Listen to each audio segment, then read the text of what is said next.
Each and every week we like to take questions from our viewers. You can submit your questions down below in the comments section or go to wealthradio.com, click the microphone button and submit it there, and we'll address it in future weeks here.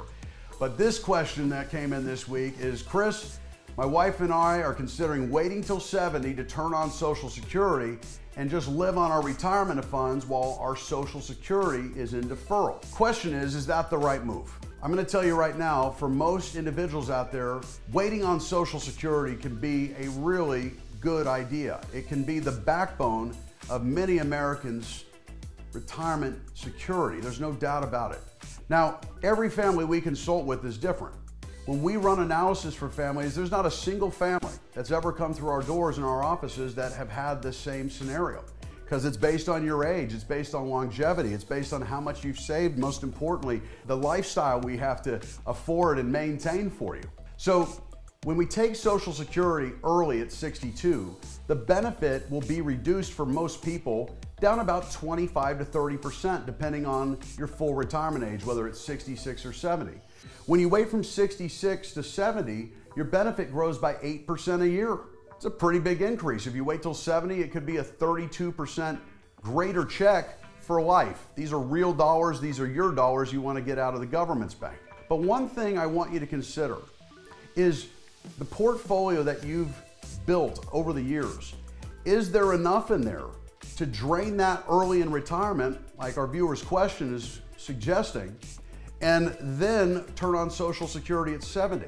The last thing you would ever want to do is drain the accounts too early, and now you're living on a fixed income. You're getting a larger Social Security check, but you're living on a fixed income.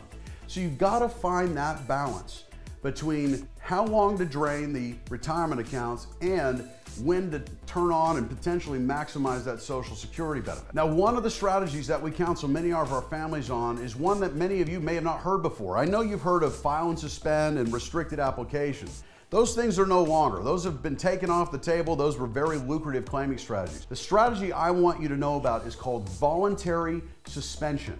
And what this allows you to do is, let's say you're a married couple.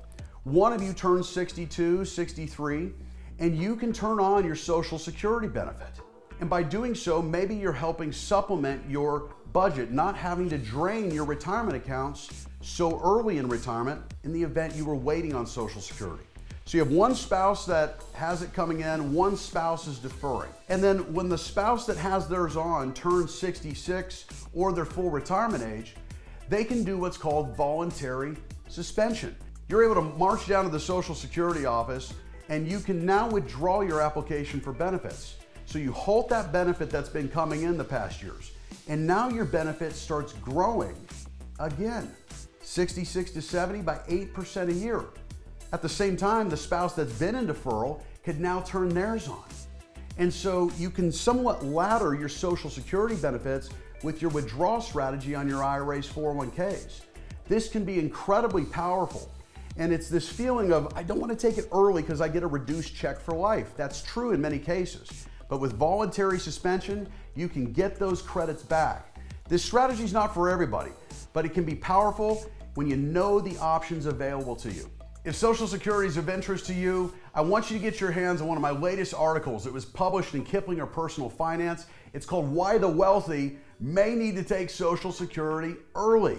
And this is an article that's really against the grain, but it's chock full of information as to how things are changing when it comes to the story of Social Security. I want you to get your hands on it. Email me right now, retire@reapfinancial.com. That's retire@reapfinancial.com, and my team will send it on its way to your inbox. Until then, all the best.